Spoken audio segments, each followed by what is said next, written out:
Hey guys, welcome to Facebook Live with us. We're the home team. I'm Jessica, and this is my husband, Dr. Raul Serrano. And we're excited to be here today, just again, walking alongside you guys as you try to raise healthy families and all those physical, mental, and spiritual challenges that you guys face. And today we're talking about sleep. And if it's one of those challenges that I'm right in the trenches with you, it is on this subject. For us, it's, I think, for different reasons that we're talking about today, mainly toddlers and those under the age of 3.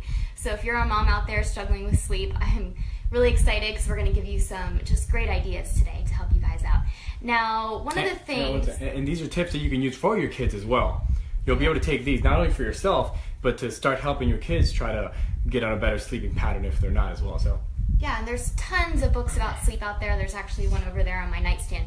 And I know Raul's been researching a lot, looking at a lot of books, and even when you Google, great tips for sleeping, there are hundreds of things that come up. So how did you narrow those down today to the 5 that you're going to talk about?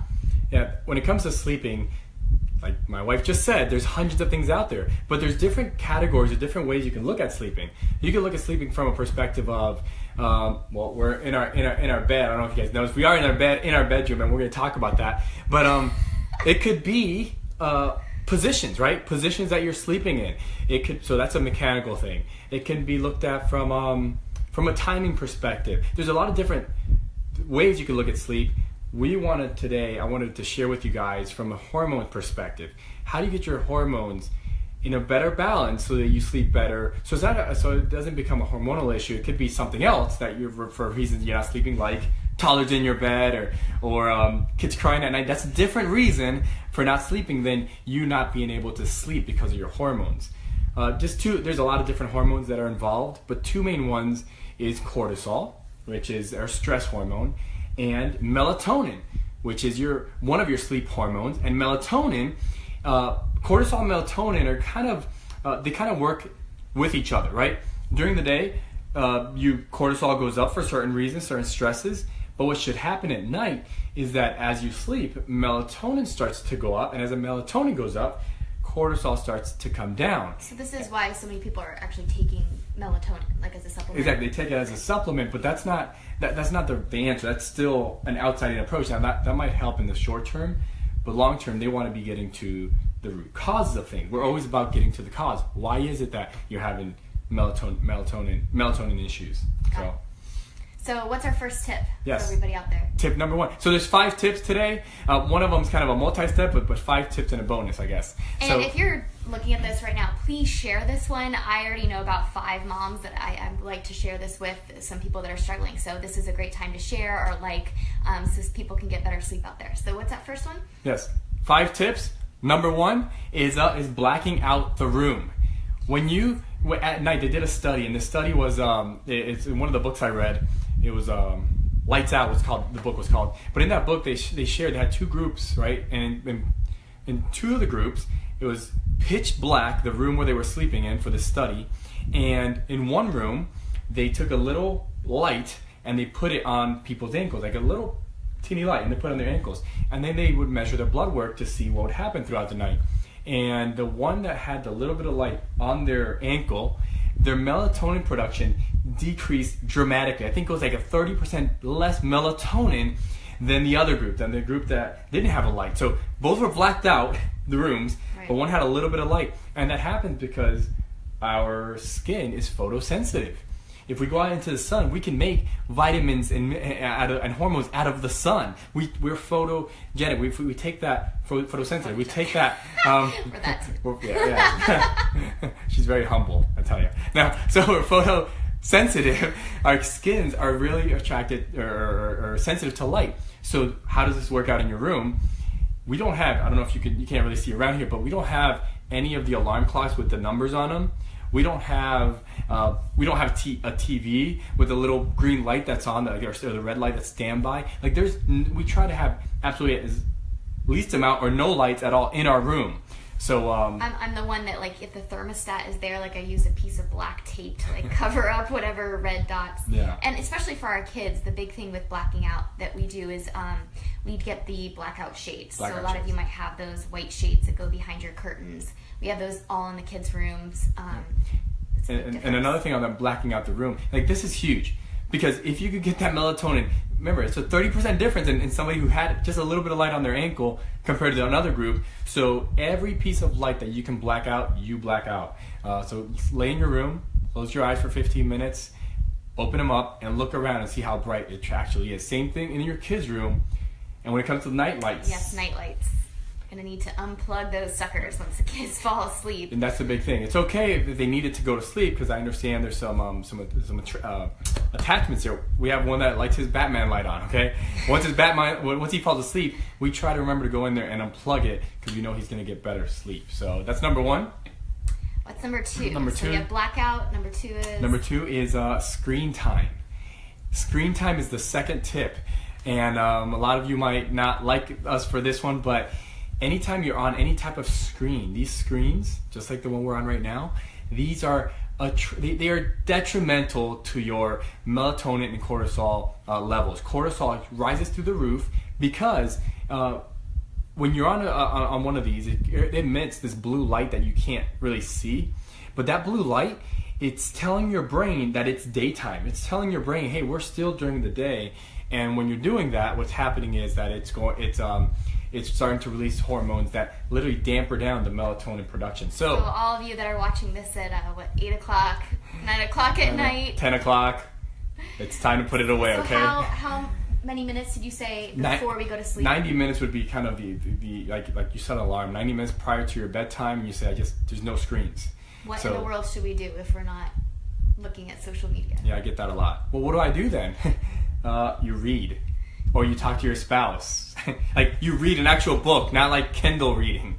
And you talk to your spouse. I mean, that's the two main things I would say. Or talk to your kids, put them to bed, read them stories, and pray with them, and so on and so forth. You could journal. Journal is a great thing. Get thoughts out of your head onto paper. That's me. So that way that you can be free, your mind can be free, so you can sleep. So that's number two. Okay, so we have blackout, we have turn off your devices, and number three. Yeah, before I go on, please press that like button if you're liking these. These are huge. These are huge tips that we can literally take to start getting better sleep. So press the like, press the share, and allow people, others to get this information. Okay, number three. Number three, caffeine. Caffeine is huge.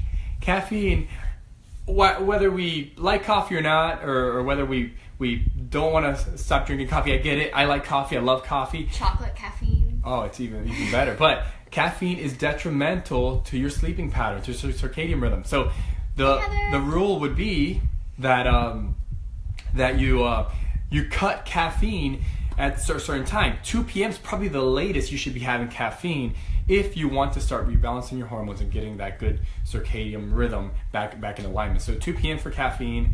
I can go into all the research behind that, but 2 p.m. would be the limit there. So set a timer. 2 p.m. No more caffeine. Okay, so for those joining you, I'm going to see if I can remember these. 1, blackout. 2, stop using your devices at least an hour and a half before bedtime. Screens. 3 was limit your caffeine to before 2 p.m. Before 2 p.m. The next one, number 4, is going to be what we talked about, I think, a few weeks ago. It's your morning routine. Your morning routine is what's going to set you up, your circadian rhythm, for that nighttime sleep. So Heather just says, darn, I was just making coffee. You're right on the limit there, Heather. You're on the it's a little past 2, so just make sure you drink it fast and then get on. See that nap time coffee. What was that? Oh, it's the morning. It's what we talked about a few weeks ago. It's the morning routine. Make sure that your morning routine sets you up for success at night. So a couple of things here. Number 1, it's getting a good workout, a good exercise. Exercise has been shown to improve your hormones, cortisol levels, and helps with the melatonin production at night. That's number 1. In the morning routine, it's going to be getting up early. I know nobody wants to hear this, but if you get up early, and it's going to be hard the first few days, but you start to get into that pattern. I still hate getting up at 5:45 in the morning. Not as much as I do, but yeah, not as much as I hate it, but still, I make myself get up, and guess what? At what time do I get to bed? Like I'm like falling down to my pillow. I'm already asleep. Like I don't even have to hit the pillow, and my eyes are closed. So and on our bedtime, I have a time of 10 o'clock bedtime, but typically it's like 9:30. So 10 o'clock is like the limit. If 10 o'clock hits, it's a late night for us. So keeping that rhythm. Oh, and the last thing in the morning routine. So it's exercise. It's what did I say was the next one? I forgot here. Wake up early. Wake up early. Get into the routine. And the last one is getting outside early in the morning, as early as you can, and getting some sunlight. Why? Because the sun, just like we talked about in blackouts on the first one, the sun gets those hormones kicked in that tell you, oh, it's time to go get on with our day. It's time to wake up. And the way I do that is by doing some grounding. I go out front to the yard, no shoes or socks on, and I walk around. So I'm getting some great grounding or earthing in. And if you don't know what that is, ask below. We'll get you set up with what that is and tell you about that. I get the sun. So my hormones are already starting to get kicked in, and now I'm setting my circadian rhythm in a perfect pattern for my sleeping at night. So one thing I do, maybe this goes along with it, but one of my habits is to walk in the kids' room. The first thing I do is open up those blackout shades and just let the sunlight in. There's something about that just helps them start before they wake up. Yeah. Yeah. Well, if we know we're gonna have to wake up our kids before they wake up, she opens up the curtains so they can start getting that sunlight in and have that natural waking up process as well. Okay. So I think we're on the last one. Last one. So last one, it's this thing right here we're sitting on. It's the bed. The bed's really just for two things, right? It is for sleeping and for making babies. And when you're making babies, there's a lot of great hormones that are released in that process. So that is one of the best things you could do to start decreasing cortisol at night, increasing melatonin, and it really does set you up for success. Well, there's another thing you could do on this, and the third thing would be just jumping up and down like monkeys with your kids. So if you're not playing with your kids, play with your kids. Let them jump on the bed. If they fall off, you got a great chiropractor for that. So I feel like a whole lot of husbands are about to share this one with their wives. Yeah, I think if the women are watching, they're not going to be sharing this one. But if the husbands watch it, come on, I think they're. I did get red. Thank you, Heather. Yes. Yeah. So guys, please press the share button if you enjoyed this. We'll go over the 5 briefly here again. Press the like button if you're enjoying the content. Ask us questions. Put comments on there because we want to answer your questions. So the 5 steps. 1, blackout shades. Atrocious when it comes to cortisol and melatonin production. It just damages the whole rhythm. Light does, not the blackout shades. The light, yes. Screen time, 90 minutes before bed. Any kind of screens have to be a no-go because of the blue light that's emitted from that. It makes it seem, your body thinks, your brain thinks it is daytime or you're starting your day.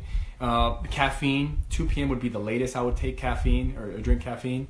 And the caffeine might be different for everybody. Everybody's affected a little bit differently. For me, I can have caffeine before I go to bed and I still sleep, but I still know it's affecting my hormones. So morning routine, make sure the morning routine is exactly the way, you're exercising, you're getting out and getting sun as early as possible. And I would recommend grounding and earthing. That totally helps with the melatonin and cortisol there. Heather had a question. Yeah, I'll answer here. Last one is the bed. 2 things: making babies and sleeping. There's nothing else. You should be watching TV. If you do some light reading in bed, it should be some light reading. Nothing that's Don't do work on your laptop. Nothing that's emotionally draining or anything like that, because then you won't be able to sleep. So, see some questions here. Let's see. Heather, how early should the kids wake up? That really depends on your family. I mean, we're a chiropractic family, so our schedule's a little different. Raul gets home late, so our kids, will stay up till 8:30 sometimes, just so we could spend some time, so they sleep in. I think 12 hours. Yeah, let me answer this another way. I don't think it's when they wake up or when they go to sleep. I think it's more of how much they're sleeping. Yeah. That's a much better judge of it, because every family is different, and you're going to have to modify your schedule and your time to your family. Like my wife said, we're a chiropractic family, which means I am out speaking at night a lot, whether it's patient orientations, health talks, dinners, whatever it is, I'm out. So guess what? I want to get home and I want my kids to be up because I want my kids to see me. I want to put my kids to bed. If I'm in town, I'm home and I'm putting them to bed as much as I can. So that means our kids typically go to bed a little bit later than most, but we try to get them they sleep in a little bit later than most as well. We also have the homeschooling, so we have that option. Yeah. But I would say about 12 hours. Yeah, if you can get them 10 to 12 hours of sleep, that is huge for kids. Yeah. And that's what you want to be. Good quality sleep. And that's why some of these tips can help out with that. Yep. Any other questions? Thank you for what very helpful. How early should kids wake up? That's okay. Yep. Awesome. Cool. So, hope you enjoyed it. Share this. Thank you guys for watching. Next week, next Monday, we will be trying to be on at 2 p.m., but we are on vacation. There may you may be seeing us on a boat. Yeah, we might have a boat in the background, a beach in the background. I might have a tarpon with me. I mean, I don't know. Crazy what can happen on vacation, but we'll definitely bring you a great episode and ask any questions, and we'll see you guys next week. Happy summer! Woo woo! How do I turn this off? There it is.